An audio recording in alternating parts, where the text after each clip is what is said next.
করেছেন বিজেপি নেতা ও পশ্চিমবঙ্গ বিধানসভার বিরোধী দলের নেতা শুভেন্দু অধিকারী। নইলে বাংলাদেশে ভারতীয় ডেপুটি হাইকমিশনে বিক্ষোভ ও সীমান্ত অবরোধের হুমকিও দেন তিনি। বাংলাদেশে হিন্দুদের অস্তিত্ব রক্ষার যে লড়াই চলছে তার প্রধান মুখ চিন্ময় কৃষ্ণ প্রভু, তাকে মৌলবাদী ডক্টর ইউনূসের সরকার একটু আগে গ্রেফতার করেছে। আমরা নিঃশর্ত মুক্তি দাবি করছি।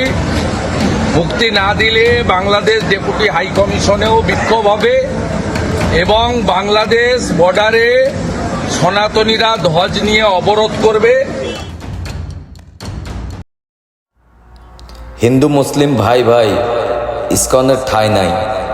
বীর বাঙালি জিন্দাবাদ, ইসকন ঘটায় উগ্রবাদ। সারা বাংলা আওয়াজ দে, ইসকন পাইলে ধরাই দে। জয় জয় বাঙালি, ভৈরা দিমু দালালি। ধর্ম নিয়া বাড়াবাড়ি, পাঠাই দিমু মামার বাড়ি। এগুলো হোক স্লোগান। একটা জঘন্য সংগঠন ইসকন। ওরা হিন্দুদের ইমোশনকে ব্যবহার করতেছে। ওরা আওয়ামী লীগের প্রতিনিধি হিসাবে দেশকে অস্থিতিশীল করার চেষ্টা করতেছে। একটা উগ্রবাদী সংগঠন। এদের কথাবার্তা, আচার আচরণ, চাল চলন সব কিছুতে উগ্রতা। ওদের নেতাকে ঠিক আছে গ্রেপ্তার করছে, সে যদি অপরাধী না হয় আইনি প্রক্রিয়ায় সে মুক্তি পাবে। সে যদি অপরাধী হয়, সে অপরাধী যেই হোক সে বিচারের আওতায় আসবে। তারা আসছে গুন্ডামি করে তারা ছুটাই নিতে। তারা আসছে আইন শৃঙ্খলা বাহিনী, পুলিশ, র্যাব, বিজিবি এদেরকে মারধর করে এদের চিন্ময় প্রভুর সিটাই নিতে আসছে। তো তোদের চিন্ময় প্রভু ব্রহ্মচারী সে নাকি?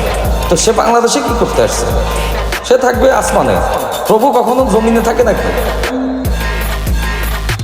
এদের উগ্রতা না ঠেকাইলে বাংলাদেশের সামনে কঠিন বিপদ আছে। এদেরকে ঠেকাইতে হবে। ইসকনের কোনো ব্যাপার নাই বাংলাদেশে। মুসলমান, হিন্দু, খ্রিস্টান, বৌদ্ধ যত ধর্ম আছে সবাই ভাই ভাই, কারো সাথে কারো সমস্যা নেই। কিন্তু এই ইসকন বাংলাদেশে হচ্ছে যে জয় শ্রীরাম স্লোগান দিয়ে হচ্ছে যে মানুষের উপরে অত্যাচার করে, মানুষের উপরে নির্যাতন চালায়। তারা আরএসএস এর মদতপুষ্ট, তারা বিজেপির মদতপুষ্ট।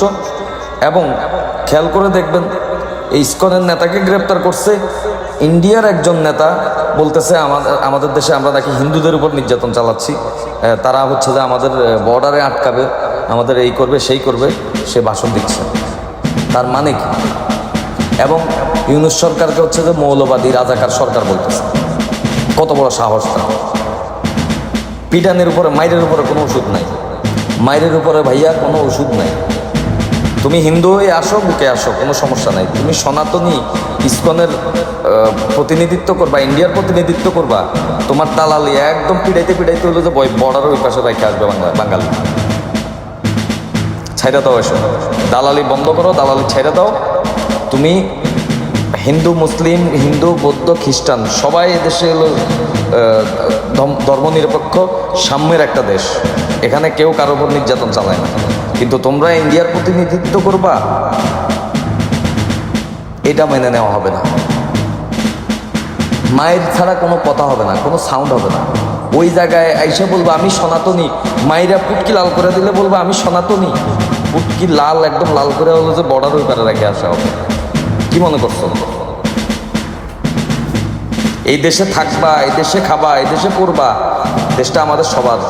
আর তোমরা প্রতিনিধিত্ব করবা ইন্ডিয়ার, দালালি করবা ইন্ডিয়ার, এটা মেনে নেওয়া হবে। ঘন্টা পর আদালতের আদেশে 3 ঘন্টা পর সনাতন ধর্মের যে নেতা চিন্ময় দাস ব্রহ্মচারীকে আদালত প্রাঙ্গণ থেকে কারাগারের উদ্দেশ্যে নিয়ে যেতে সক্ষম হয়েছে পুলিশ। এবং এই মুহূর্তে আপনারা দেখছেন যে এখানে সনাতন ধর্মের অনুসারীদের সঙ্গে পুলিশের একটা সংঘর্ষের ঘটনা ঘটেছে। এবং আমরা যতটুকু আপনাদেরকে জানাচ্ছিলাম যে 12টায় কিন্তু যে আদেশ, অর্থাৎ জামিন নামঞ্জুর করে কারাগারে পাঠানোর যে আদেশ, রাষ্ট্রদ্রোহী মামলা, সেটা হওয়ার পর যখন চিন্ময় দাসকে বিজন ভ্যানে তোলা হয়, তারপর থেকে কিন্তু তার তার অনুসারীরা আদালত চত্বরে পিজন ভ্যান আটকে স্লোগান দিয়ে বিক্ষোভ করে পিজন ভ্যানকে কারাগারের উদ্দেশ্যে যেতে বাধা দেয় এবং সে অবস্থান কিন্তু প্রায় 2.5 থেকে 3 ঘন্টা পর্যন্ত চলে। তারপরে আসলে বেলা 2:45টার দিকে পুলিশ,